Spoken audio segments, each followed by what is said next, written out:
नमस्कार.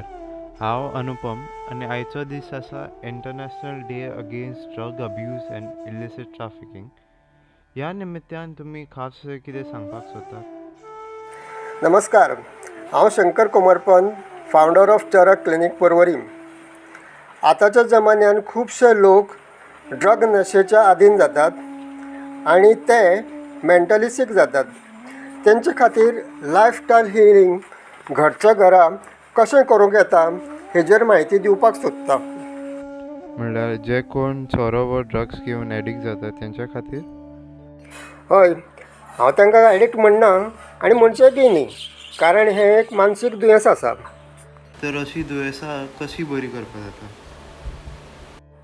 जेन्ना मनीस नशेच्या अधीन जावन सीक पडटा तेन्ना ब्रेन न्युरो ट्रान्समिटर CNS म्हणटा तेका, जशे सेरोटोनीन, मेलाटोनीन, डोपामीन, ग्लुटामेट, गाबा हेंचें प्रमाण कमी जास्त जाता आनी तांकां लागून रिवर्डींग येवप, लर येवप, क्रेविंग, विड्रॉवल सिस्टम येवप, सिजर येवप अशीं दुयेंसां जावंक येता. नशेचे पयले इफेक्ट हो गाबा आनी ग्लुटामेट न्युरो ट्रान्समिटराचेर जाता आनी सगळी ब्रेनाची चेन ही बिगडत रावता. तुमी आमकां गाबा बद्दल मातशी म्हायती दिवंक शकतात? GABA gamma amino butyric acid.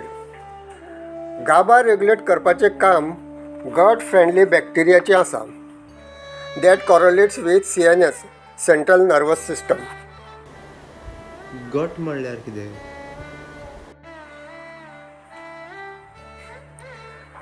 गट म्हटल्यार आमचो सेकंड ब्रेन. स्मॉल इंटेस्टायन आनी लार्ज इंटेस्टायन, ताका आमी एंट्रीक नर्वस सिस्टम ENS म्हणटात. जेन्ना आमी नशे करतात तेव्हा गूड बॅक्टेरिया कमी जाता आनी बॅड बॅक्टेरियाचें प्रमाण चड जाता.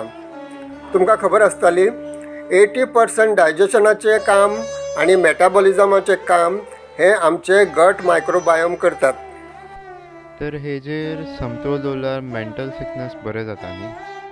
तर प्रोबायोटीक म्हटल्यार गट फ्रेंडली बॅक्टेरिया आनी प्रीबायोटीक म्हटल्यार गट फ्रेंडली बॅक्टेरिया मायक्रोबायोमचो आहार.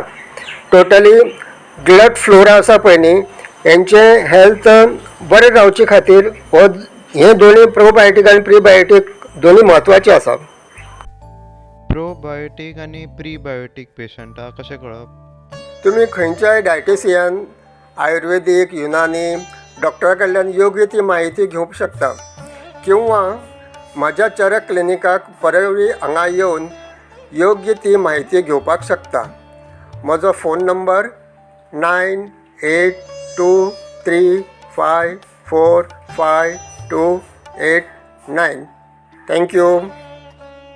आयज तुमी आमकां मेंटल सिकनेस, घरच्या घरा लायफस्टायल हिलिंग ह्याच्या बद्दल महत्त्वाची म्हायती दिली, त्या बद्दल तुमचो खूब खूब उपकार. धन्यवाद.